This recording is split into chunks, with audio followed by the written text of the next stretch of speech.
Good day to all of you. The Central Bank published its annual report for the year 2019 recently, and this is the 70th annual report of the Central Bank.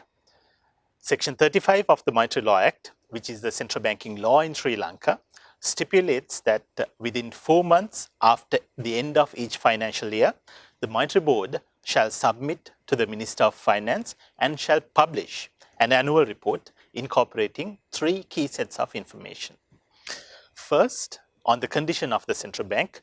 Second, a review of the policies and measures adopted by the Monetary Board during the year. And finally, an analysis of the economic and financial circumstances which prompted those policies and measures. This information is presented in the annual report of the central bank in 2 volumes.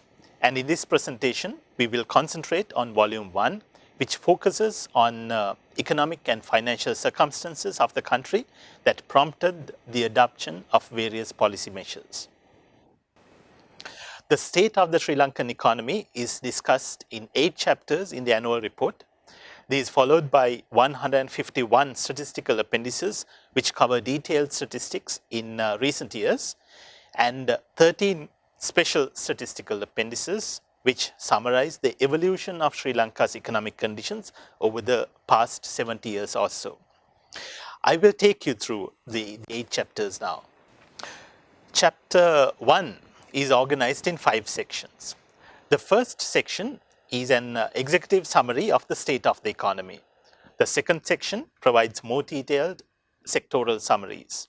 The third section explains the global economic conditions in 2019 as well as the available global growth projections for the period ahead. The fourth section provides the central bank's projections for 2020 and for the medium term. The final section explains in detail the long-standing structural issues and challenges that the country needs to tackle in order to achieve sustained and equitable high economic growth and improve the overall well-being of the Sri Lankan population. Of these, we will discuss the medium-term projections and issues and challenges later on after going through actual economic developments. How could one summarize the economic performance during the year 2019? The economy recorded a disappointing growth rate of 2.3% during the year, following the growth rates of 3.6% in 2017 and 3.3% in 2018. The key reason for persistent low growth was lack of investor confidence and policy and political uncertainties. However, growth in 2019 was also hampered by the Easter Sunday attacks, which dampened business confidence and economic activity further. Another contributory factor for low growth in 2019 was the measures taken to stabilize the macroeconomy. Nevertheless, these measures, particularly those aimed at reducing the pressures on the trade balance, the external current account balance, and the balance of payments, helped achieve a desirable external sector outcome during the year. Accordingly, the trade deficit declined sharply. The current account deficit contracted in spite of the decline in earnings from tourism. The balance of payments recorded an overall surplus, and the year-end exchange rate appreciated for the first time since 2010. Low levels of economic activity and measures to curtail imports resulted in subdued performance in the fiscal sector as well. This was worsened by the fiscal measures introduced to support economic activity. This resulted in a higher budget deficit, and central government debt increased further in 2019. With low levels of aggregate demand, inflationary pressures remained muted during the year in spite of occasional supply-side disruptions to food prices. In this environment of muted inflation and diminished pressures in the external sector, the central bank switched to an accommodative monetary policy stance to support economic activity. This stance was further strengthened by regulatory measures to speed up monetary policy transmission through the financial sector. Weak economic conditions also affected the health of the financial sector to some extent, but the banking sector in particular continued to display resilience. At the beginning of 2020, the Sri Lankan economy showed some signs of recovery in response to the policy measures taken and improving business confidence. However, the COVID-19 pandemic and the lockdown measures resulted in severe disruptions to economic activity. This has made macroeconomic management in 2020 extremely difficult, particularly in the face of limited fiscal space to address the effects of the pandemic. The government's efforts have been supported by the central bank and the financial sector using the spaces available, as discussed at various fora. Although the pandemic would urge everyone to rethink all aspects of the economy, the setback from the pandemic is expected to be temporary. We expect that from 2021, with appropriate reforms, the country will revert to a sustained high growth path. Let us now look at chapters 2, 3 and 4, which cover developments in the real sector in more detail. As I mentioned earlier, real GDP growth rate decelerated further to 2.3% in 2019. All major sectors of the economy recorded positive but modest growth rates during the year. Affected by extreme weather conditions, the agriculture-related activities, with a share of 7% of GDP, grew at 0.6% in 2019, following a growth of 6.5% in the previous year. With the revival in construction, industry-related activities, with a share of 26.4% of GDP, grew at a faster pace of 2.7% compared to 1.2% in the previous year. Services activities, which account for 57.4% of GDP, slowed to 2.3% compared to the growth of 4.6% in the previous year. Services-related activities were the worst hit from the Easter Sunday attacks and the restrictions on imports. Looking at per capita GDP, although the World Bank classified Sri Lanka as an upper middle income economy during the year based on its past performance, there was a notable drop in per capita GDP to US dollars 3,852 in 2019 from US dollars 4,079 in 2018. Subdued economic growth, coupled with the sharp depreciation of the rupee towards the end of 2018, that resulted in a substantially depreciated average exchange rate in 2019, caused the decline in per capita GDP during the year.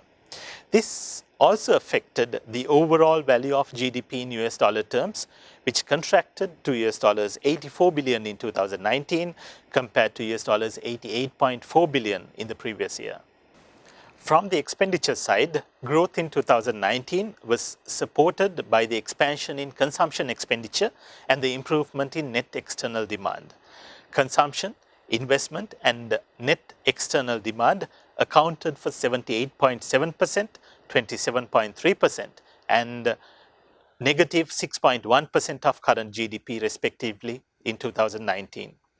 In real terms, consumption expenditure grew by 3.5%, with private consumption expenditure growing by 2.9% and government consumption expenditure growing by 9.6%.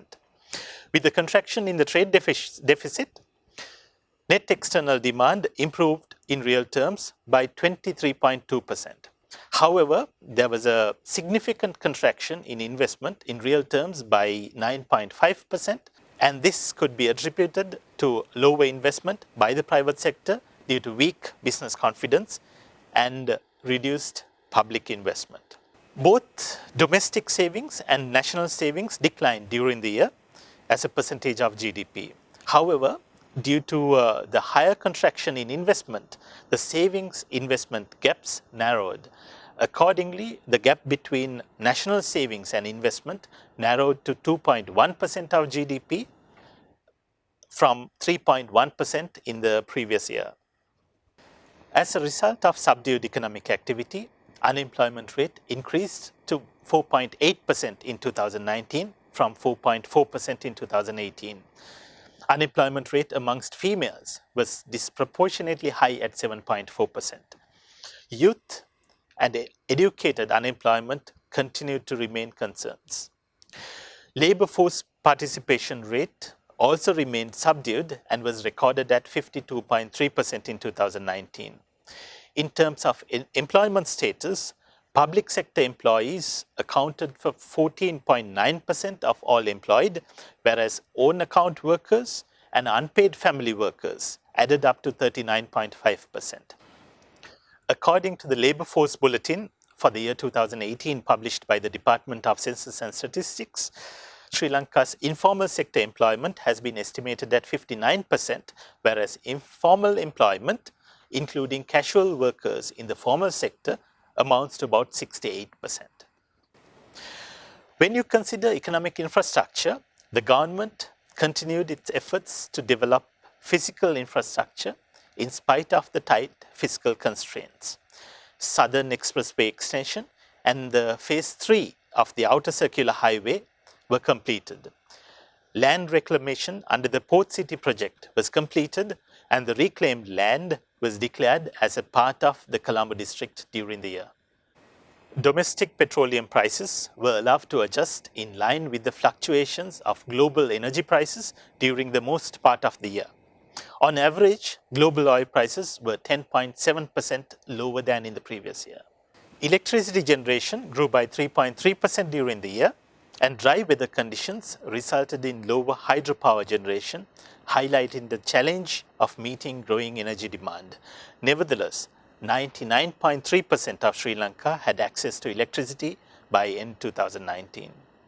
The telecommunications sector expanded further with increased telephone and internet penetration. The water supply sector also continued to expand its services to meet the rising demand for pipe-borne water. At present, it has been estimated that 91.9% of the population has access to safe drinking water. Subdued levels of economic activity were observed in indicators of passenger and goods transportation.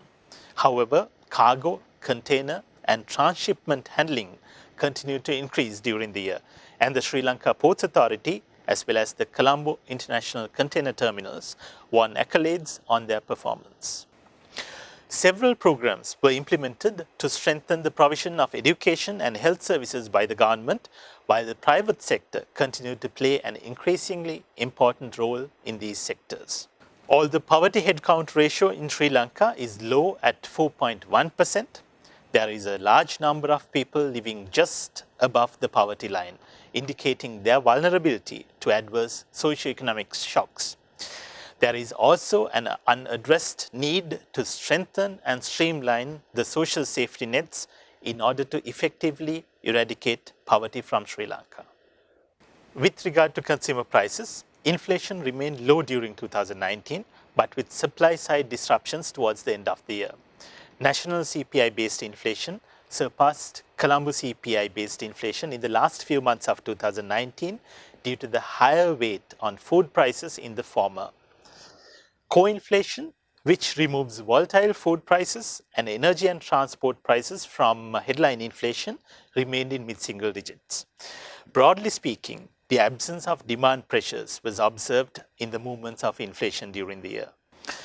Having looked at real sector developments in detail, let us now turn to external sector developments in 2019.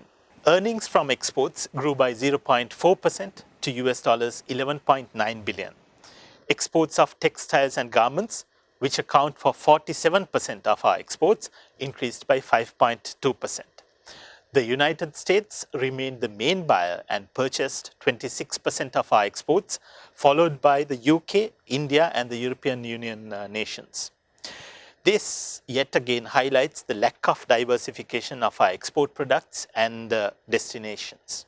Expenditure on imports declined substantially by 10.3% to US dollars 19.9 billion in 2019 from US dollars 22.2 billion in the previous year. A large part of this reduction was due to the policy-induced reductions in personal vehicle and gold imports. Although fuel imports also declined, Sri Lanka spent US dollars 3.9 billion on fuel imports during the year. China and India continued to dominate as main import origins of Sri Lanka. Trade deficit contracted by US dollars 2.3 billion during the year, which was almost equal to the reduction in import expenditure. Trade deficit as a percentage of GDP improved to 9.5% in 2019 from 11.7% in the previous year. Terms of trade deteriorated by 1.6%, with the export price index declining more than the decline in import price index. The tourism sector was the most affected sector from the Easter Sunday attacks. During the month of May 2019, there was a 71% year-on-year decline in tourist arrivals. However, there was a faster than expected recovery, and overall, tourist arrivals declined only by 18% during the year. Sri Lanka earned US $3.6 billion from tourism in 2019 compared to US $4.4 billion in the previous year. In this year's annual report, we have included a box article on the impact of the Easter Sunday attacks on the tourism sector. With the decline in earnings from tourism, net inflows to the services account moderated. Impacted by the geopolitical developments in the Middle East, workers' remittances also declined by 4.3% to US $6.7 billion during the year. Supported by the contraction in the trade deficit, the external current account deficit also showed a notable improvement. The current account deficit improved by $1 billion US. As a percentage of GDP, the current account deficit was 2.2% in 2019 compared to 3.2% in the previous year. The financial account of the balance of payments saw increased inflows. Most of these were, however, debt-related inflows led by the two issuances of international sovereign bonds amounting to US $4.4 billion during the year. Foreign direct investments amounted to US $1.2 billion during the year. Major outflows included the repayment of maturing international sovereign bonds amounting to US $1.5 billion and net outflows from the rupee-denominated government securities market amounting to US $333 million. Compared to the deficit of US $1.1 billion in 2018, the balance of payments recorded a surplus of US $377 million in its overall balance during 2019. Gross official reserves increased from US $6.9 billion at end 2018 to US $7.6 billion at end 2019. This was sufficient to cover 4.6 months of imports. In the first 4 months, the rupee appreciated sharply, and in the aftermath of the Easter Sunday attacks, it experienced some pressure. Overall, the rupee appreciated by 0.6% during the year, following the sharp depreciation of 16.4% in the previous year. The central bank was also able to purchase US $387 million on a net basis from the domestic foreign exchange market. Chapter 6 of the annual report explores fiscal policy and government finance. Fiscal performance weakened in 2019 amidst the notable decline in government revenue and the rise in recurrent expenditure. The suboptimal outcome in fiscal operations in 2019 and the lack of fiscal space in the face of external shocks underscored the necessity of strengthening fiscal consolidation in the period ahead, supported by prudent expenditure rationalization and revenue enhancement measures once economic activity normalizes. The government initiated several rounds of fiscal easing measures during 2019 and in 2020. These included measures taken in response to the Easter Sunday attacks, measures taken after the presidential elections to address persistent subpar economic growth, and measures initiated in response to the COVID-19 pandemic. Government revenue declined to 12.6% of GDP in 2019 from 13.4% in the previous year. There was a decline in revenue in nominal terms as well. However, a notable increase was observed in revenue collection from income taxes during the year. Total expenditure and net lending increased to 19.4% of GDP in 2019 from 18.7% in the previous year.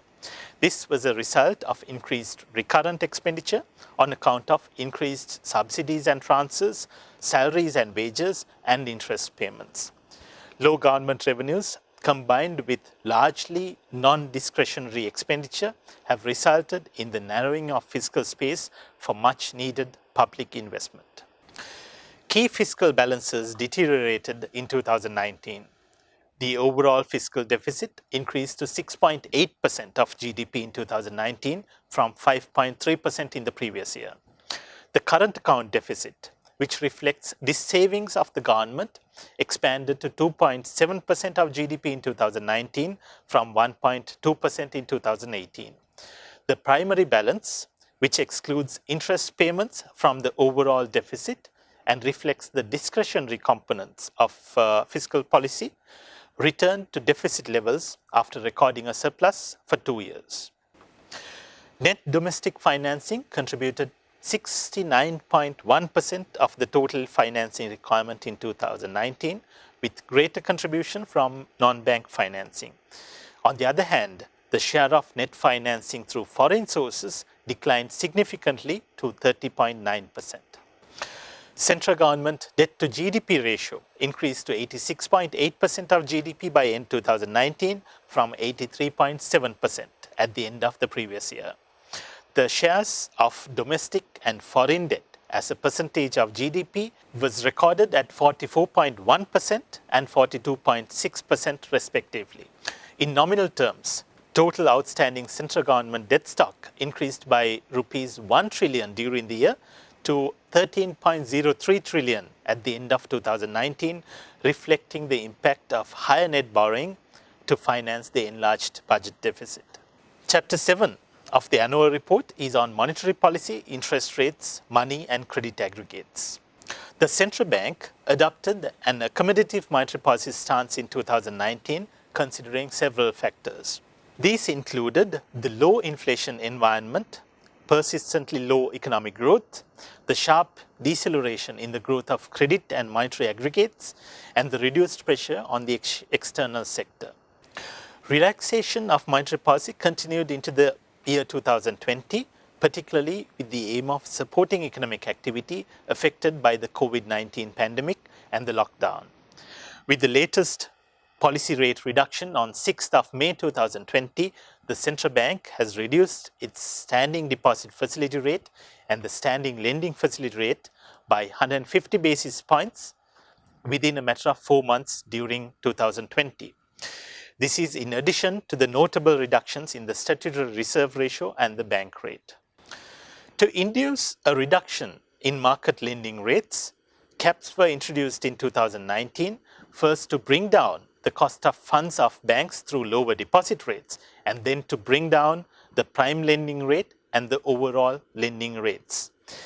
There was a notable reduction in interest rates in response, but there is a need to create a culture of single-digit nominal interest rates, particularly as Sri Lanka has experienced single-digit inflation for a continued period of over 11 years.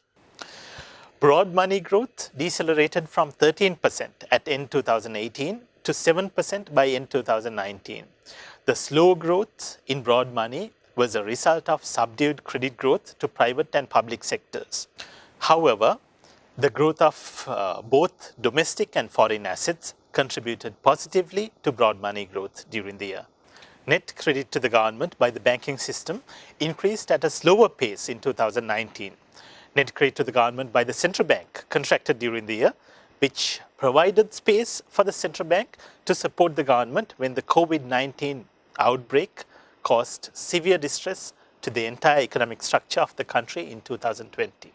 Borrowings of state-owned business enterprises increased, again at a slower pace during the year 2019. This indicates the need to improve their efficiency and reduce their over-reliance on the national budget and the banking system.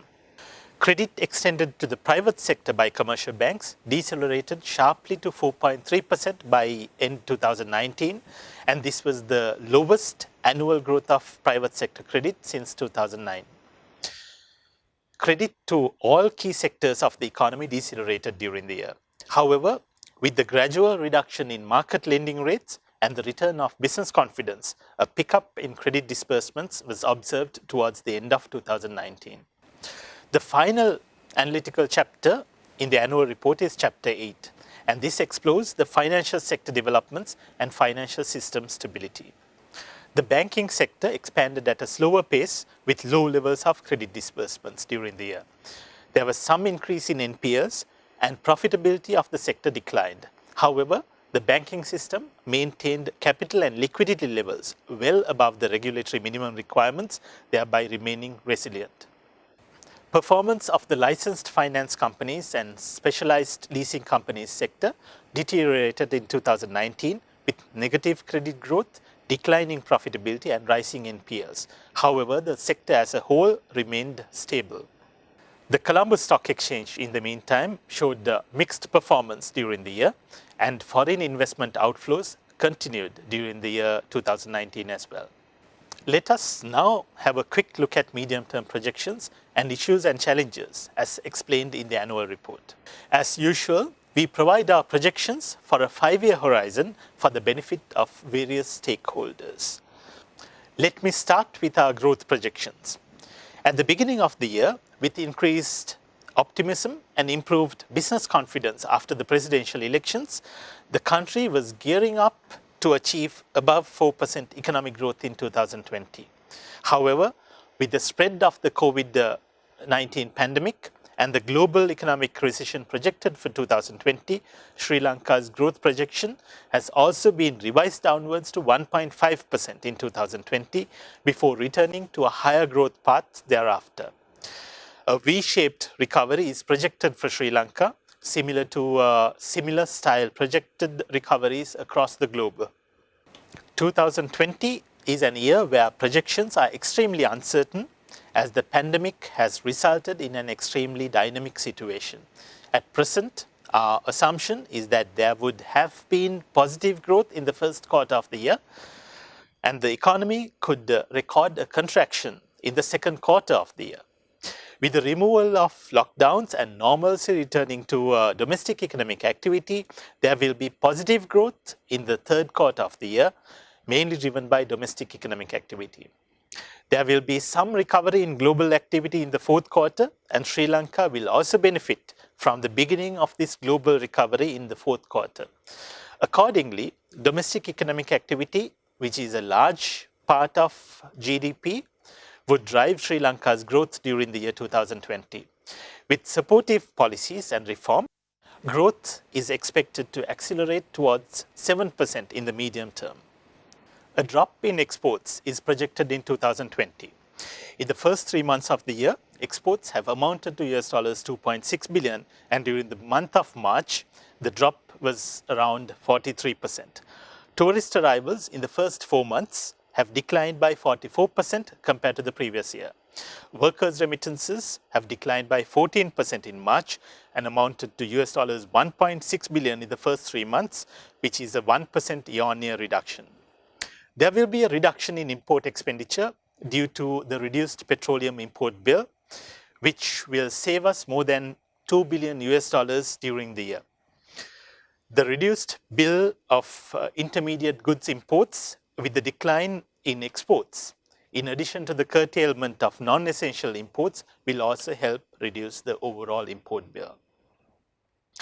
The medium-term fiscal path projects a weakening of the fiscal balances in 2020 before moving on to a consolidation path thereafter. A part of the weakening is due to the payment of arrears from the previous year and recording of a part of debt already obtained in the previous year.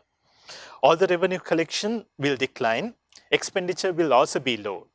Overall, a larger budget deficit is likely in 2020, followed by a fiscal consolidation path thereafter towards achieving the government's announced 4% budget deficit target in the medium term. The monetary sector is expected to provide adequate liquidity and private sector credit to support the revival of economic activity in the medium term. And within the flexible inflation targeting framework, inflation is projected to be maintained within a range of 4 to 6% in the medium term. There are numerous challenges to achieve this medium-term macroeconomic path, and these are also discussed in detail in the annual report. Most of these challenges are long-standing structural issues faced by the economy, which need to be addressed to sustain equitable and high economic growth and improve overall well-being of the population. The annual report 2019 contains 14 box articles on topical issues as well. These cover several areas of general interest with in-depth research, and I would like to invite readers to pay special attention to these articles. Let me briefly expand on two of these box articles. The first article I would like to highlight is the one titled COVID-19 and Sri Lanka, Challenges, Policy Responses and Outlook. The COVID-19 pandemic has caused an unprecedented humanitarian and economic crisis of a global scale. For most national and multilateral organizations that are in existence today, this is their first experience in handling a crisis of this magnitude. Unlike any other global recession, the recession caused by the COVID-19 pandemic has to be dealt with while economies of almost all countries are in a lockdown with limited domestic and even smaller global trade and other transactions. Countries around the world have used broadly 5 types of policies to address the challenges they are facing. These could be categorized into border control, public health sector policies, fiscal measures, monetary measures, and capital flow management measures.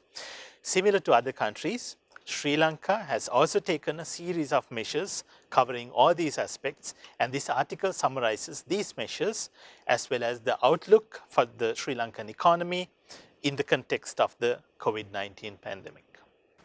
The second article deals with the need and the readiness of Sri Lanka for its economic takeoff. Sri Lanka's strengths, issues and challenges that it faces, and strategies to support Sri Lanka's takeoff are discussed in detail in this article. There are 11 more such special articles in the annual report, as well as one outlining major economic policy changes and measures taken in 2019 and also in the first few months of 2020. Let me invite you to go through this large collection of analytical material, enabling you to form an independent and informed view of the state of the Sri Lankan economy. With that, we've come to the end of the presentation on the Central Bank Annual Report 2019. Let me conclude by thanking numerous parties that helped us to prepare this annual report under lockdown conditions. I express my deep gratitude to all external stakeholders, including numerous public and private sector organizations who provided various types of inputs for the annual report, which enabled us to analyze the true state of the economy and present it to policymakers and the general public. Within the central bank, I would like to thank the Governor, Deshamanya Professor W.D. Lakshman, former Governor Dr. Indrajit Kumaraswamy, members of the Monetary Board, Senior Deputy Governor Dr. Nandalal Veerasinghe, Deputy Governors and Assistant Governors for their useful insights and guidance, Directors and staff of Statistics and Macroprudential Surveillance Departments for preparing and coordinating Chapters 4 and 8, as well as a large part of Chapter 2, Chief Accountant and her staff for finalizing accounts on time with Auditor General's clearance, Directors and staff of Communications Department, Facilities Management Department, Human Resources Department, Information Technology Department, Security Services Department, and Secretary to the Governor and her staff, who provided necessary logistical support, and all other directors and staff of the central bank for necessary technical inputs and various other kinds of support to finalize the annual report on time. Last but not least, I would like to thank my good friends, Dr. Harish Chandra and Dr. Sumila Vanaguru, Additional Directors of Economic Research, Deputy Directors, Heads of Divisions, and all my colleagues in the Economic Research Department for working tirelessly day and night, enabling the completion of the annual report on time in all 3 languages, and also their families for the great tolerance showed during this hectic period amidst the lockdown. Thank you very much.